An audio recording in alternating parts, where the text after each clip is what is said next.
Okay, the game is Age of Renaissance, and a lot of people have asked for this using thumbs. It's not maybe the highest rated thing on my list of things that people wanted, but out of the higher rated things, well, it's the one that I kind of desired to play and felt was more accessible in terms of I could actually get it to the table. I'm not going to get EU to the table until I get my SPQR done and Axis Empires and and what else? At least one more. Those are the two big ones I want to get out of the way before I go to EU. And then the other option was Victor Game Civil War, which has a lot of votes, and that probably will get to the table before EU as well because of its votes, but I'm just not really in the mood for that at this moment. It's a great game. I felt like something a little bit lighter. Another option would be 1830, and that's very much on the same flavor as this, but this one appeals to me right now a little bit more. It's just more attractive to me. Okay, so this is a weird game because it's primarily a trading game in concept. The theme is that of a trading game, but it feels more like either a civilization building or maybe even kind of a conflict simulation of some sort. Certainly not a war game, but a kind of light level where you're competing over territories in a particular way. I would put it in the same classification because of what I looked at when you pick it up. There's these circles, there's this thing labeled stock with little square counters. They all have reverses on them. It feels like Civilization. It's got this list of advances, and each of them has their own special abilities. Again, now it's feeling a little bit more like ACIV in terms of the complexity of the decisions of the things you want to buy. And it goes beyond that, actually. It becomes even more complex than ACIV. I would say it's probably a little shorter to play, though. I think I think this is a game, I haven't played it too many times opposed, but it feels like you can finish it in 6 hours, and it doesn't really matter how many players you have. You can play with 6 players, and it's still pretty much the same length game as when you play with, say, 3 or 4, which is kind of a nice stability which Civilization doesn't have.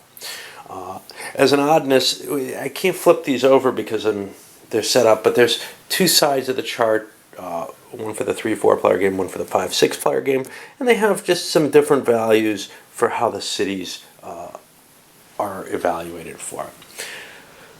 The interesting thing, you can play this in 2 players fairly easily. I'm playing the full 6-player game, which means the whole map's in play. But let's say you play the 5-player game. Well, in the 5-player game, what do you get rid of? I think you get rid of the German area up here, region 1. And that's kind of how it works, is you cut players out. In the 4-player game, you cut out the number 2 area, which includes London. In the 3-player game, you end up cutting out the 3 area, which includes one of the major players, Paris. And that's where you're supposed to stop, playing with just Venice, Genoa, and Barcelona. However, you can take it a step further and drop it down to 2 players and take Barcelona out, and it still plays pretty well. All right. Let's take a look at what we have, what the different sort of components mean, and then we'll take a look at, I guess, the rules themselves to some extent at least. I'm not sure how much I can cover it all, but I'll try. All right. So you have these which indicate markets. They feel sort of like cities in Civilization. They're the step up from these, which are, I guess, sort of trading factors or something that you're applying into particular areas. Once you get the correct number of them, and again, like in Civilization, it's going to be the number in the circle. Actually, that's not like in Civilization. It's going to be the number in the circle. So, for example, if I have 3 guys in Toledo, I can convert them into a full market. For the most part, markets are the only thing that matter in this game, though. There's a little bit of use for these, and these are used for your fighting, but, well, your economic competition. We wouldn't want to make this sound like a military game or anything. All right, you track over here how many of each commodity you have. And when you have a market in a particular location, you have you have that commodity marked over here. So for example, Barcelona begins the game in their own home space, and they'll start the game with a wine, which means we'll explain that in a little bit, but if the commodity becomes available as a card, essentially, first, whatever that means, you get payoff based on the amount of those that you have. The mechanisms in this are a little weird, and they don't feel terribly well tied to that trading concept. Actually, it's more gameplay divorced from anything else than it is really, linking you to that mercantile feeling that you feel like you should be in the game. What else do we have? We have these kind of off-board areas, which are more valuable areas you can't reach initially. We have a little place where you keep your boats. That indicates your technology level for your shipping, and that will limit how far you can travel and where with your boats. We have a little place here. This is just to hold one leader and indicate nobody can use him except for the initial player. If your deck of cards, which we'll go into in a bit, we'll look at, a little place to put your discards. Two tracks here. One is for turn order of play. Turn order of play is determined within play through a bidding mechanism. But then there's also this misery index. And at the beginning of the game, your people are not miserable. But as you do things, and maybe acquire things that are not seen as good for the people, although maybe they don't really apply to that, but in a modern context, sometimes they aren't. You end up acquiring misery points. You can also acquire them through mismanaging your hand, which might not be a bad idea. I mean, it's just there's a penalty for certain things that you might want to do with your hand that can cost you misery. And that misery index is largely a bad thing. It grows not entirely linearly. They go up by 10 here, they go up by 25, they go up by 50, they go up by 100. And what that kind of means is it's harder to buy back, make your people any happier once they're miserable enough. This is a value that ends up getting subtracted from your victory points at the end of the game. So it's very important to keep your misery within bounds. You don't want to be the only guy up in the red zone when everybody else is down in yellow. You are not going to win, no matter what you do. Another one is, if you end up in the chaos spot, you're out of the game. All your pieces go off the board. Boom. I've seen that happen a couple of times. And usually the flow of the game is for the misery to kind of rise, the pace being dependent on the players. It gets to a certain point, and then you start getting some of these advances that allow you to reduce your misery, and everybody's kind of chasing their way back down. Because it is really a fairly heavy hit on the game. More games, though, there's a certain flavor or a certain,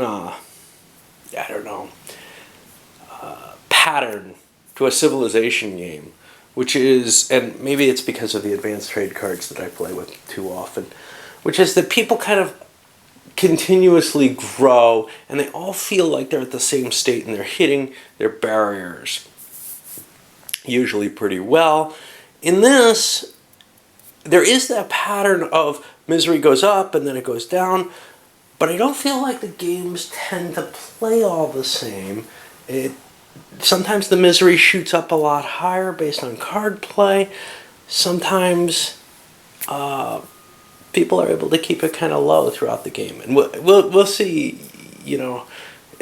whether or not there's sort of a clumping of how people act. When I play, I'm very bad at this game, so opposed, I've only won against people who are worse than me, and you really do have to kind of know the deck in order to play this well. Now, there's some help for this, which, for example, here on the commodity track, it tells you how many of each card there is. It also tells you some other information, but that essentially tells you where the different commodities exist, what zone they're in, and how much money you get off of having that many when a card is played. All right. And over here, you're going to be tracking your advances. And each player supposedly has one of these. I won't be doing it that way. I'll be keeping all 6 players on one track.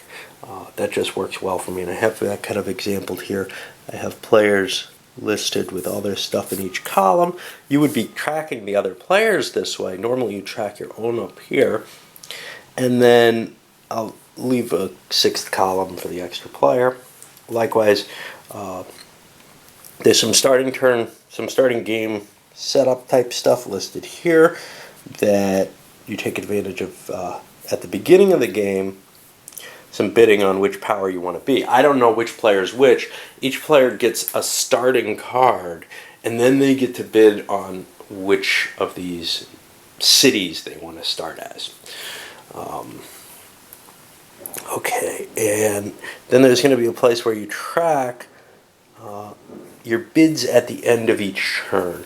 Each turn you're going to make bids on how many of these stock markers you want to deploy. And there's basically a positive and negative. You want lots and lots of them, but it makes your turn order worse, and a bad turn order makes you not very good at conducting conflicts. Early in the game, you probably want to expand pretty heavily, but there are limits to your expansion based on your technology, so you have to spend some of your money on tech. All right, let's look at how the sequence of play works and what that defines about the game. All right. So the first thing that happens in the turn is there's a possibility for these shortage and surplus markers to be here. And you're allowed to buy them off if you won the bid to be the first player for the turn.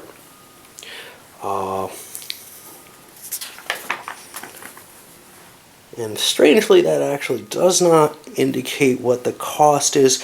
I think it's the cash value of the object. I'm not sure. I almost never do it.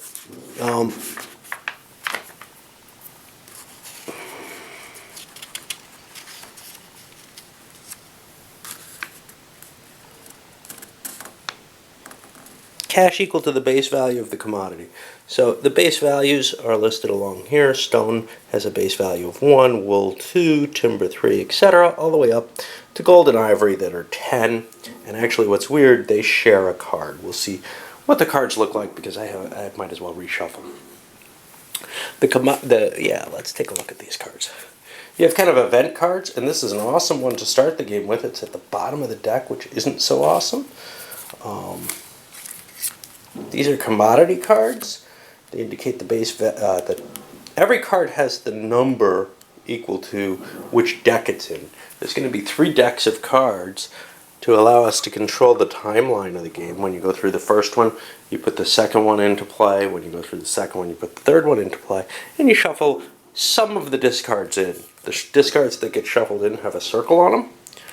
Any cards that have a square on them, like people, don't get shuffled in, although that kind of makes sense. Okay, and that's the other thing. Other than event type cards, you also have leaders who will give you discounts on specific technological advances. Now I'm going to have to shuffle these again at some point, but we'll keep them as a possible play. All right, so you're going to be using your cash money to pay off the shortage or surplus. If you're the first player and there's a shortage or surplus that you don't like in play, and usually that's going to be a shortage, but it might be a surplus as well. a shortage raises the price of that commodity. And if you see someone who is in a good position with a valuable commodity, you may want to take their shortage away from them so they don't get a huge bonus. Likewise, if you've got a surplus and you really want to play your card, it may be worth paying, but often paying that kind of money, it's almost worth holding another turn, unless it's a really valuable commodity, in which case you probably do want to do it. Like if you have a collection of the spice, you probably do want to pay off the surplus so that you can play your card, because you might lose your board position that allows you to really want that card at that time. Okay. Buying a card is the next option. Now you need a specific advance for this. You need the V advance up here, Urban Ascendancy. This allows you to buy an extra card for $10 each turn. You pay $10, you draw a card from the top of the deck, and you put it in your hand. That's simple. Now these are all being done in player turn order at the current moment. Then you're allowed to play cards or pass. Now, you're going to have a hand of these cards, and they're good things in general, and you have the right to play them. What happens when you play them? Well, when you play one of these, there's an immediate payout. Everybody gets cash equal to the number of squares that they have. So if I have 4 wool, I get $32. And obviously the mathematical progression there is clear and null. What do we have? We have it's the number of cards. Let's see, 2 to the 1. This is not 2 squared though. Yeah, I'm not sure what it is actually. I don't remember.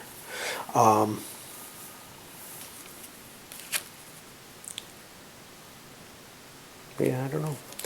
But there's a nice progression there that rises quite quickly, actually, and reminds me a little bit of how Civilization's prices go. You've got events which tell you something can happen, like reduce any circle market to a square in any coastal province of your choice.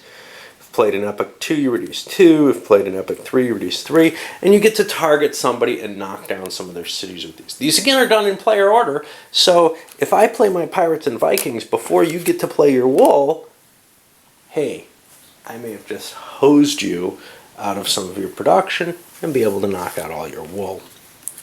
Leaders are kind of weird. The first leader that anyone plays goes in here, and you mark that with something. You actually mark all the leaders with who actually owns it, and that means that you are the only person who can use that leader. Other leaders can be used through a particular ability, which is patronage, over in the religion one, and it allows you to use another leader. So when you play a leader and you're worried people might buy patronage or have it already, and you're not able to go into this slot, you're allowed to put some cash on that leader. And that cash says, and you take it out of your pocket and put it there, that cash says, if you want to use that leader, you have to pay me that much. There's kind of a judgment call there, because the leaders have their own value. This guy's only worth 20 off a particular ability. So if I put $10 on him, I'm paying $10 more, so I'm not getting as much of a bonus, and there's a good chance that nobody's going to be willing to pay me that much, unless they really, really want that ability, right? Because $10 off and help one of your opponents with $10, that's a harder trade-off than, say, if I put $3 or $4 on here, though, I'd bet you a lot of people would pay me that money, and I'd come out ahead, and they'd come out even more ahead. But it's kind of an interesting, decision how much money you're going to put on these guys, if any. Right. Okay. Let's take a look at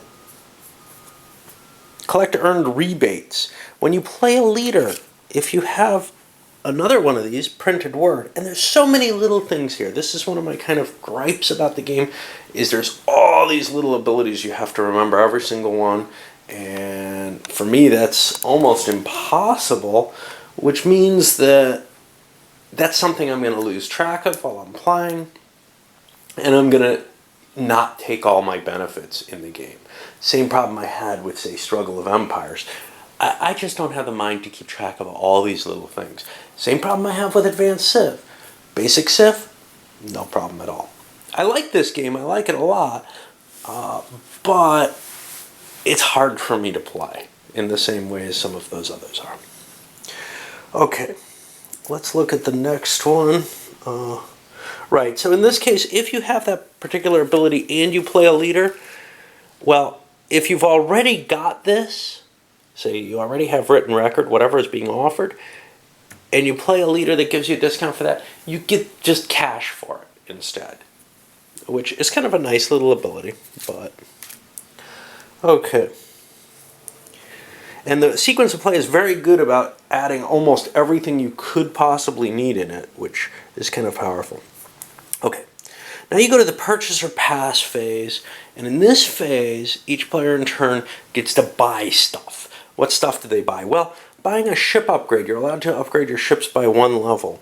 So for example, going from nothing to galleys cost me 10 bucks. And I can only go as high as one row on the shipping display. These other rows require that I first get some kind of advance. For example, seaworthy vessels will put me to here. Ocean navigation puts me to here. And the value on here is the number of tokens that you can cross the sea, a sea zone. Now, shipping this one, galleys, says I can only go along the coast. And you can see along the coast means I can still cross some bodies of water, of complete water. Coastal areas being these light colored areas, but I can only go along the coast. I can move the distance listed, and I can only move the number of pieces equal to that value to any one area. So if I have a value of 4, I can move 4 counters 4 coastal spaces away to one province, but then I can move 4 more counters to another coastal province. This is important because if I fail to win at the first coastal province in a competition, I may not be able to keep hitting it with more counters. Once you get seaworthy vessels, you're allowed to go into the dark sea areas, and really your movement rate becomes unlimited on the board. And this is the limit to the number of counters you can transfer to a space. And then once you get ocean navigation, you have that power. You have the power of the 16 transport capacity, and you can maintain this number of foreign ventures out in these kind of off-board boxes. The race to ocean navigation is often very, very valuable. Okay. So that's one of the first things that's in the purchase or pass, but these are all done kind of simultaneously by a person. Advances. For advances, you're going to be buying these. Now, buying these is kind of tricky.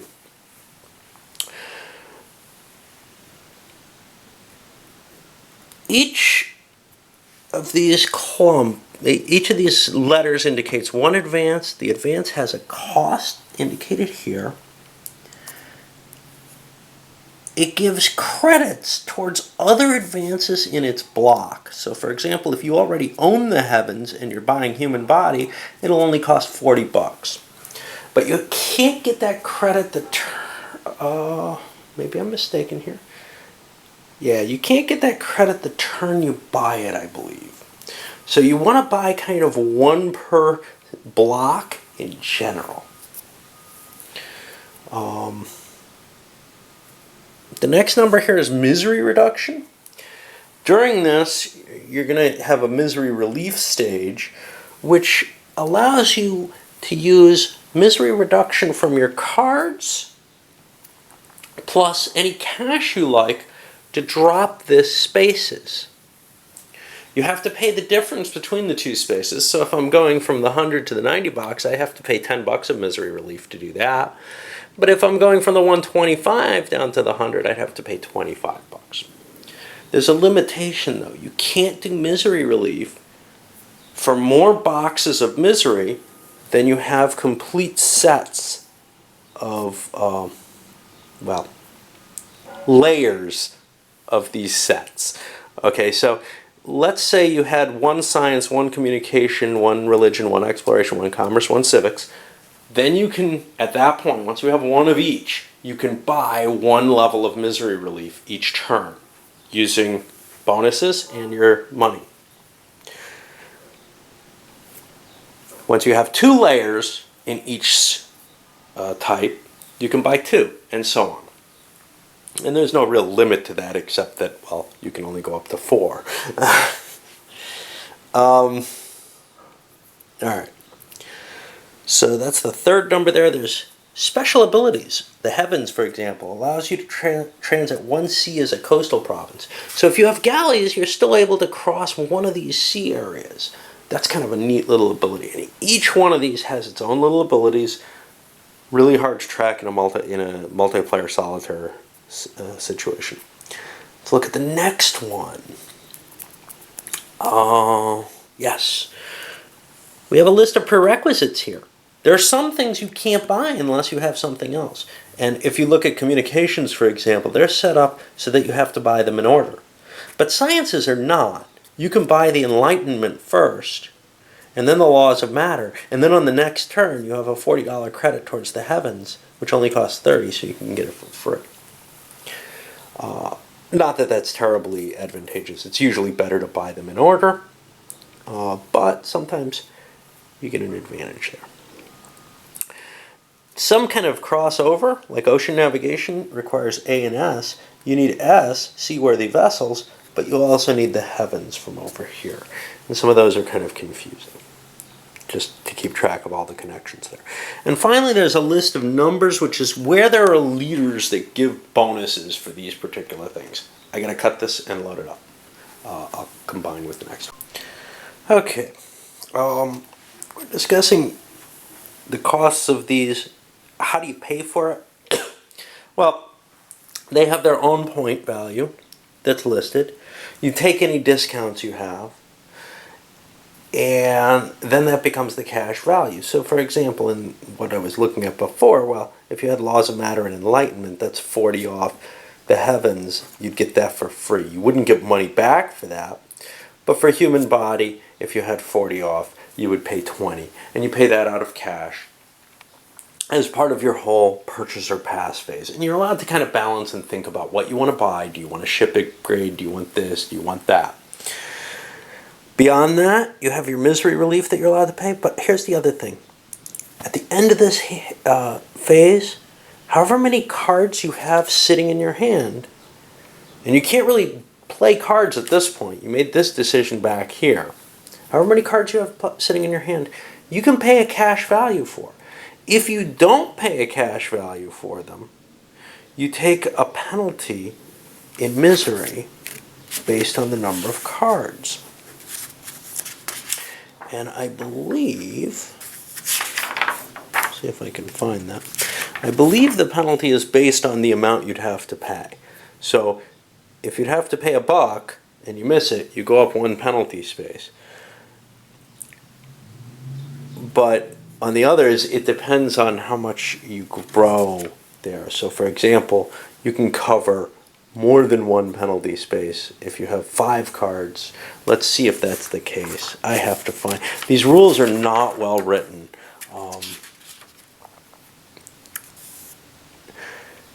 They're written in almost the same style to me as Republic of Rome, in terms of just trying to explain everything in all the wrong places. All right.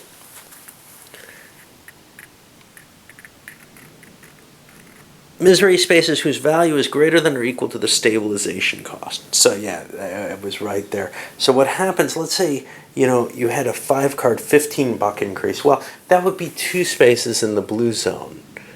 Or even if you were here, that would be 1035, but still, it's more than the 10, so you end up going up 2 spaces. So it can be very painful to hold a lot of cards, but it's not, if you're going to go up 1 misery, you might as well do it for a lot of cards where you're not paying a lot of cash. So you ought to try to make sure you have enough cash to pay low stabilization costs, but you may want to take the hit if you're holding a lot of cards and you don't want to pay the money for them. Okay, now we go to expansion. And this is sort of, to me, the fun part of the game because it feels almost, like a very light war game here. For expansion, well, you buy, the first thing is your option is you may buy a card during expansion. Now the cost for that is listed somewhere. Expansion card purchases. The first card you buy is going to cost you 3 tokens from what you're going to have available. Now you bid at the end of the turn on how many tokens from stock you're going to get to play each turn. But out of those, you can buy cards with tokens. If you're the first person to buy a card, it costs you 3 tokens. But as you become further and further down the line as to how many cards have been bought, it's going to cost you more and more. So the second person to buy a card has to pay 6 tokens. And these tokens are how you expand on the board. So getting one for 3 is a good deal, but it's kind of tough for a guy who has very few tokens to place on a turn, because they probably have a very clear idea of what they need to get with those tokens. Whereas if you end up having a load of tokens, you may not get the option to buy that cheap card. And then the decision is harder on you on a different side because you have to pay more tokens than the... So quite often, the cheapest card goes not to the first bidder, but who has very few tokens, but maybe to someone in the middle of the pack. It's usually a good idea to buy them, though, for at least one player. Okay, but then what you get to do, and you're going to have these tokens over here that you've already bid on and purchased at the end of your last turn. We'll get to that in a bit. You get to move them. And in general, movement is 1 space. So you can move from an established space. At the beginning of the game, Barcelona starts with this space. They can move to adjacent spaces, and they put unestablished pieces, and cities also have an unestablished side, into adjacent spaces. If I put up to the market number in this space, I'm going to be able to build a city there. That's cool. And in fact, instead of putting 2 there like that, I put this here, and I move these back into my stock. And I've indicated, yeah, I'm building a market there. I'm going to get all the advantages for that. And you can see there aren't a lot of places that you can build to. I can move into here. This doesn't have a market, but it provides some defensive benefits to locations nearby. I can move up here and put 2 in there and grab another market. And, well, I still got 1 left. I can move here. And this was probably not the way to play it, but I'm just showing you what you can play. And now, on the next turn, these will have been established, and I can expand from them likewise. So you're going to be able to grow slowly. But that's too slow. That's why you need boats to sail you multiple spaces along the coast. And that's why you need something called caravan, which allows you to go back to that starting position to traverse a single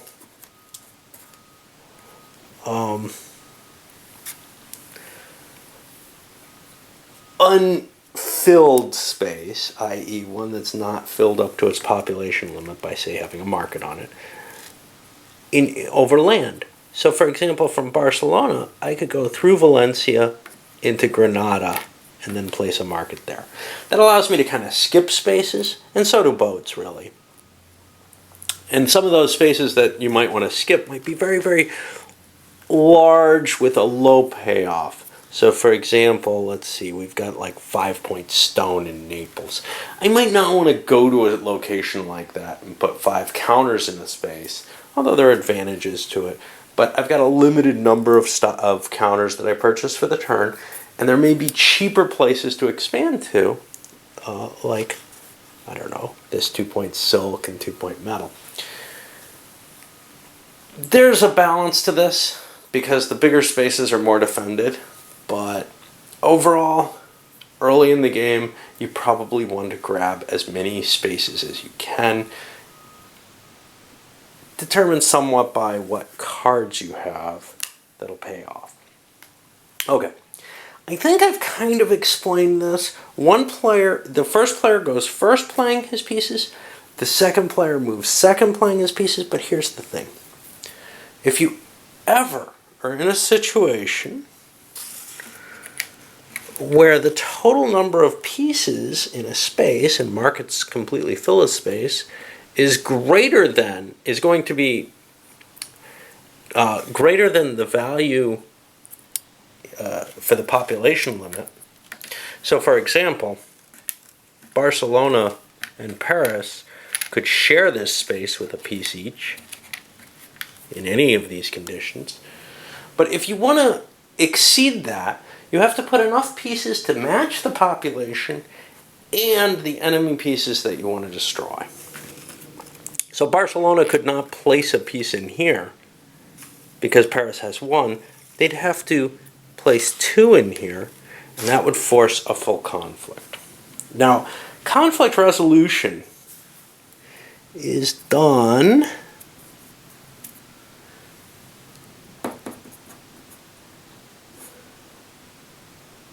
by rolling these 3 dice, and you see they're different colors. And the attacker wins if their colored die, in this case the green one, is strictly greater than their position in the order of playlist. So if you're the first player, as long as the green die comes out at 2 or higher, you win. If you're the 5th player, it has to come out at 6. If you're the 6th player, you can't win off that colored die. Okay? Another option is you have the G ability, proselytism, which means that you win when it's greater than or equal to the colored die. Just a slight twist to that. Okay. No matter what, though, if the black die is higher than the white die, you win. Otherwise, the defender wins. Guy who wins stays. The guy who loses, his pieces go back to his stock. If it's a market, you have to, a circle, you have to actually mark that it's been lost over here on the commodity log.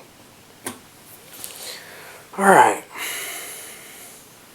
And you'll see how that works in play. I'll show examples of it in the first turn. I'll probably go into quite a bit of detail.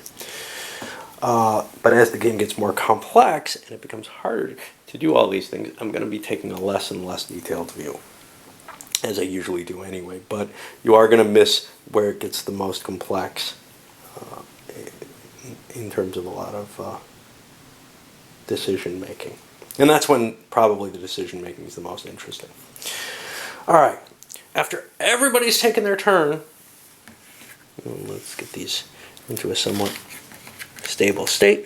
Any counters that are white get flipped over to their established side, so you'll be able to expand from them next turn. And any markets that you claimed there, you should mark down on the commodity log just to keep track of how many there actually are. And so every now and then you have to just do a recount because you know you've got something screwed up. Sometimes that happens as much as once per turn. Okay.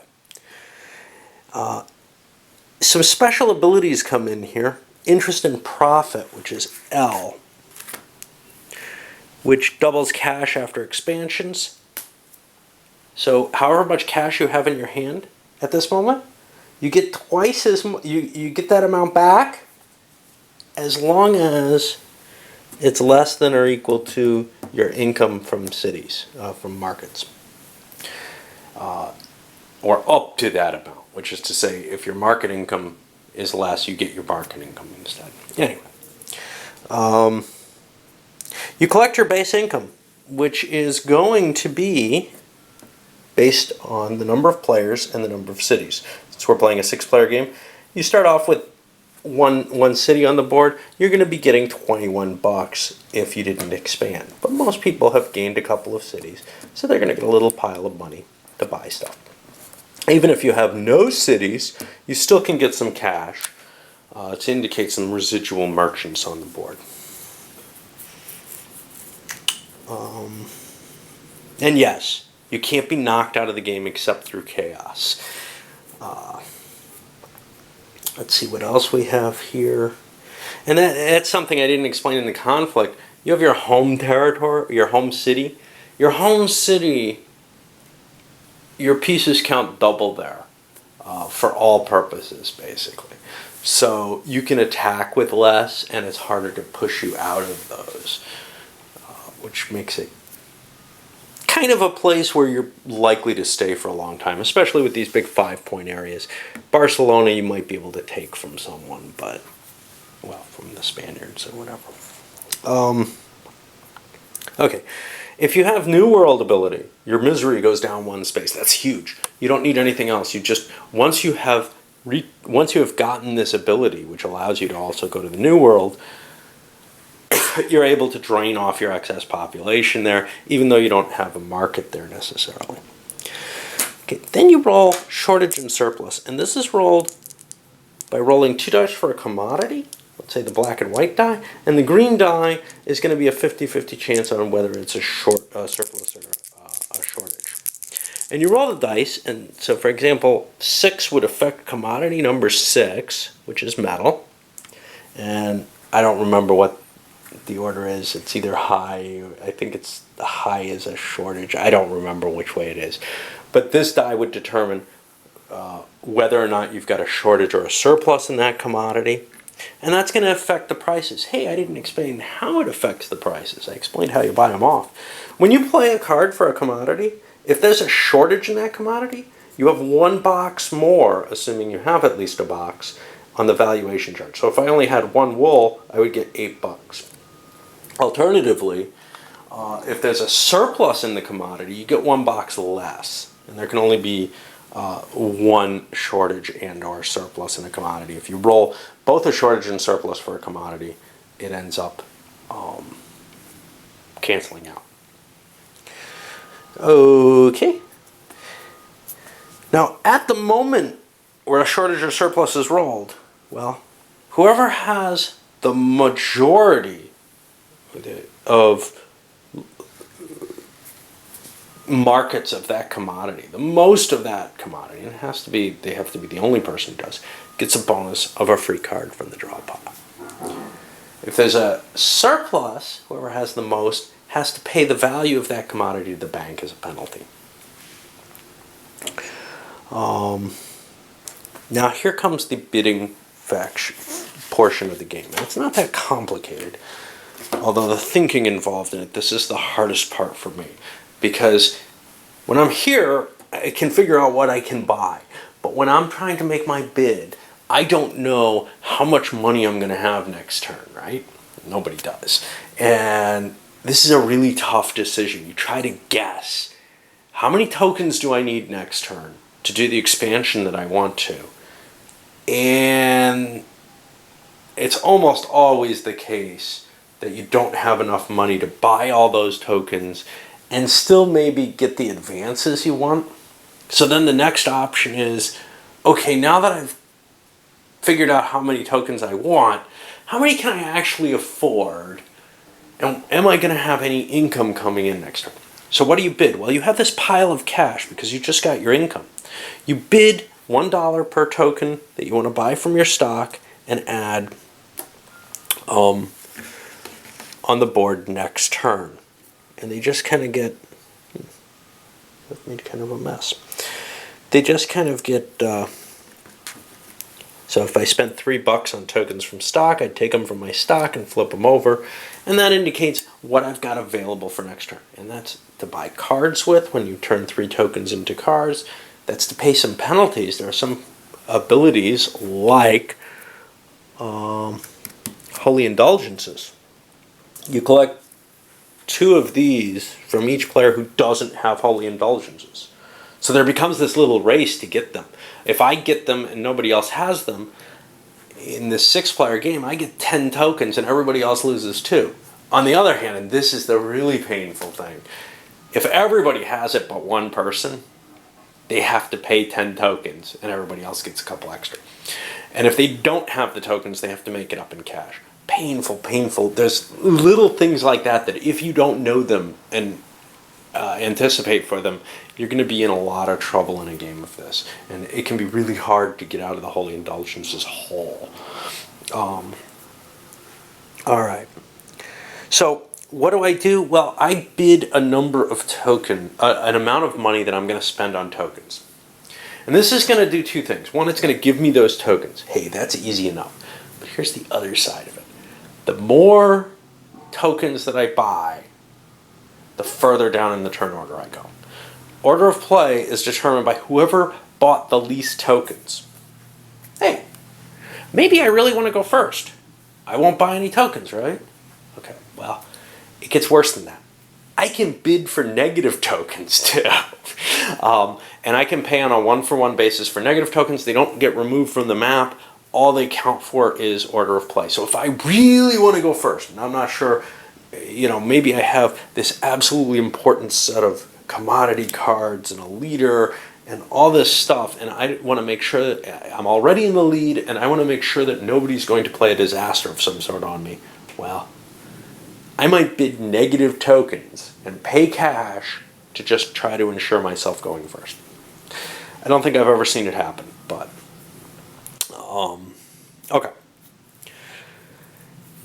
Now, there's a possibility that 2 people tie on their tokens, and that's resolved in the reverse order of capital choice, which is to say the person who got the last choice as to which starting country to be gets to go first. And we haven't discussed how you do that. I haven't done it yet. Everybody's going to get one of these cards at the beginning of the game. And they're going to start with, I think it's $40 in cash. And they make a bid for how much money they're willing to pay to beat any given capital city. In many cases, your card may just not matter.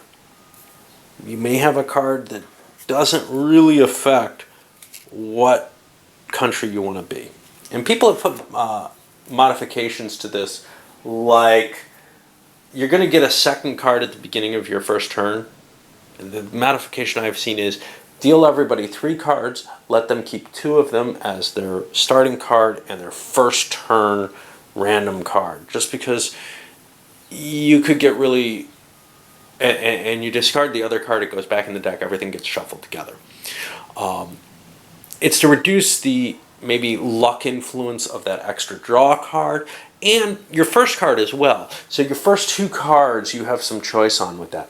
I think it's a bad idea because there's some events and stuff that end up getting a different proportion in the game because of it. People aren't going to hold on to certain events that are kind of iffy, but they will hold on to others. You're not going to see people holding certain cards, basically, I think, if they know what they're doing. And it kind of disturbs me.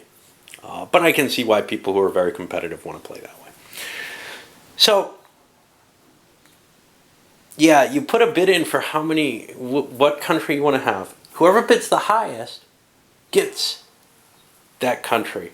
It gets the country of their choice. So if I bid $5 and nobody else bids that much for my starting country, and I've seen them go about that high, much higher than that, you're paying too much of your future for a positional advantage that probably isn't really that important in the end.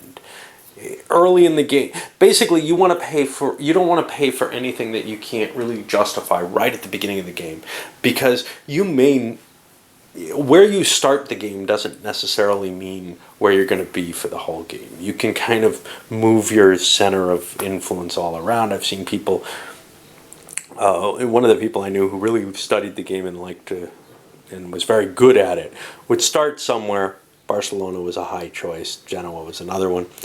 And his movement would be over, and then once, trying to keep head in tech and just stay out of the way of everybody who's advancing. And eventually move out, to Asia, and then move over to the New World, just constantly trying to get away from people who could compete with him. As long as you're the only person who can get into a market, it's much, much cheaper to take it over. You just have to put the tokens there. For example, this only costs 6. If you want to attack it and somebody's already got 6 tokens there, it costs you 12 tokens, and you may not get it. All right. Anyway, so that bid is probably not terribly important, but quite often you have a card that makes it worth $1, couple bucks to try to aim for a certain location, especially if it's a desirable location. Barcelona is considered desirable for a lot of reasons, just because there's a lot of rich stuff there. It's got some disadvantages. That rich stuff's easy to take away later in the game. London, if you have the wool, you really may be very interested in it. Venice is kind of interesting because it can do an overland route over to here. There's a restriction on reaching Area 5. You can't go there at all until you get overland east. And that's kind of a rich area, but you have to buy a certain technology to get there. But it does position Venice into a better place where they can get into that easily, as can Hamburg by coming up this way.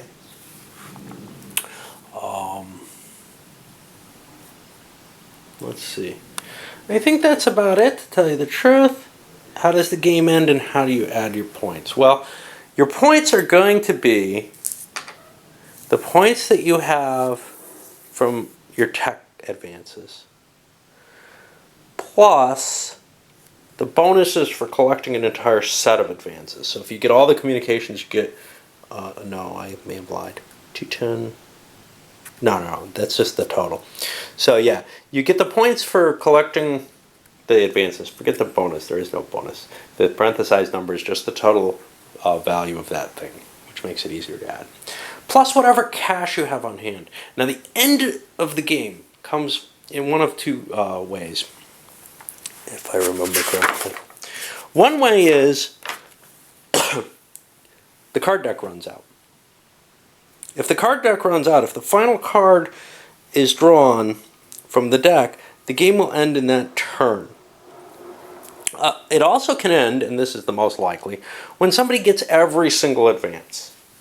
I'm going to load this one up and make another break. Oh my.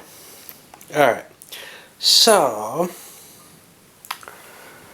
when you get to the end of the game, again, either the card play, the final card play, or someone's collected all the advances. Well, you play out the rest of the turn.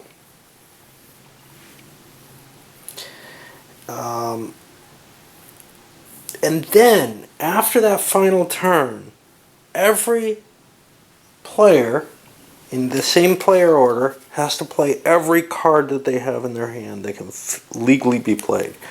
No one's allowed to buy or remove shortage or surpluses. This can generate extra cash from playing these.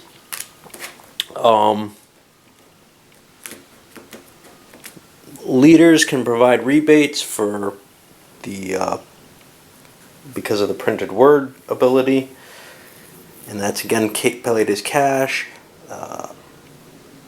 Events take place. People could fall off the misery index, whatever. All this has to be, all the currently held cards have to be played out before the game ends completely. And then you sum up the amount of advances you have, plus your cash on hand, minus your misery index. And that can be quite high. This can be very painful if you've traded off. Now, usually it doesn't work that way. Usually somebody who gets a lot of advances actually drops their misery pretty well. It's somebody who's lagging who gets hit hard with the misery index. So there's seldom this trade-off of, do I want to be miserable? The trade-off is, do I want to be miserable early? And then if something goes wrong, I can't recover. Or do I want to play a little bit more cautiously? And in both cases, usually making the trade for the misery early isn't too bad, because you can usually buy it back. It's kind of like taking loans out in 1856. Now, there is something of a risk to it. There certainly is, but it's not terrible. Anyway, that's how you determine the victory conditions. I want to take a little moment to look over the advances, but I think I'm going to make that a separate video. I'm going to look at all the special abilities here and what they do. Yeah, let's do another video for that. It won't be too long, but I think it'll be helpful to some new players to see what the different things that they can get are. Alright, I'll be back in a bit.